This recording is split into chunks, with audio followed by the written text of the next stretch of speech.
When I was starting out and learning that A-shaped bar chord with that double bar, I got really sick of my chords sounding like this. And if you feel the same and you want to go from this to this, then keep watching. For a long time, I really couldn't play that A-shaped bar chord with that double bar. And one of my favourite songs at the time was Paul McCartney's Press from his Press to Play album. I love that album. And it has E flat in there. And the only way to do it was with the A-shaped bar chord, because that's how he did it. But I couldn't do it, not with that double bar. But then I found this workaround and it changed my life. And that's what I want to show you. The A-shaped bar chord gets its shape, its name from the open A chord up here.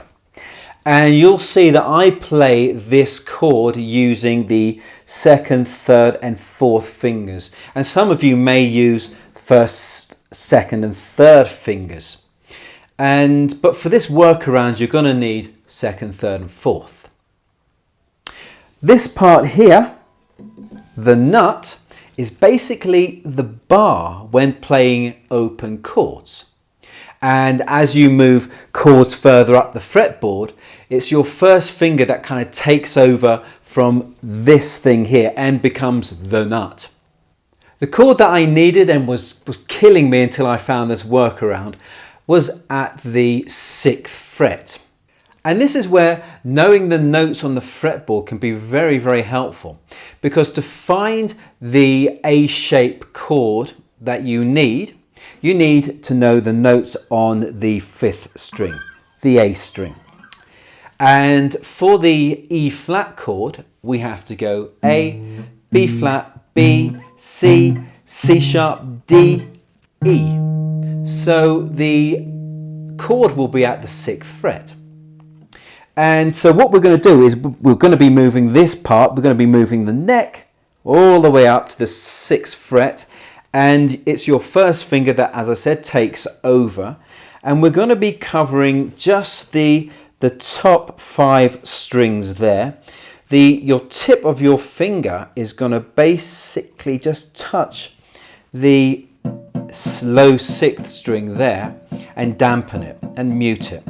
So you've got, as you can see here, like that there, and you're just going to be using that part of the finger. It's not flat, you're not playing flat like this, because it doesn't work like that. So you kind of got the finger at an angle and you're going to be playing, you're going to be playing those strings there. Now the next thing we need to do is put the rest of the A chord on, and these are the fingers, and we just go like this. So there they go in place, just as they were there, but we're up here now.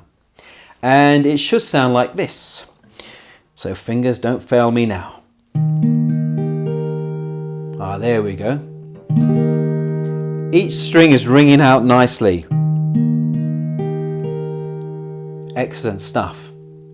I found this version of the A-shaped bar chord really, really helpful, especially when I was starting out and when I needed those E flat chords or D flat chords.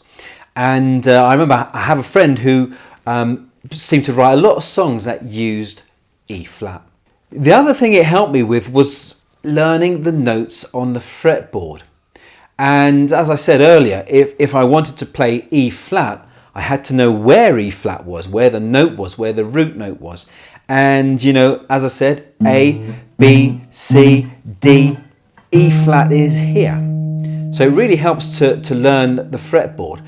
And if you're wanting to know the notes on the A string, then I've got a little video for you. You can check the link down there in the description. The only downside of playing this particular version of the A-shaped bar chord is as you go further up the fretboard, it gets more difficult to play the chord. So at E flat, at the 6th fret, sorry, for E flat, it's still sounding pretty good. For the F, pretty good. But then as you get to a little bit higher, it becomes more difficult. You've got to put more force down on there. And then you start to get this, which is no good. So that's the only downside. So this workaround of the A-shaped bar chord, it really helped me to play things like E flat, and E flat is a pretty common chord. However, it didn't help me with this one. But these videos will help you with that chord. Thanks for watching. Happy strumming.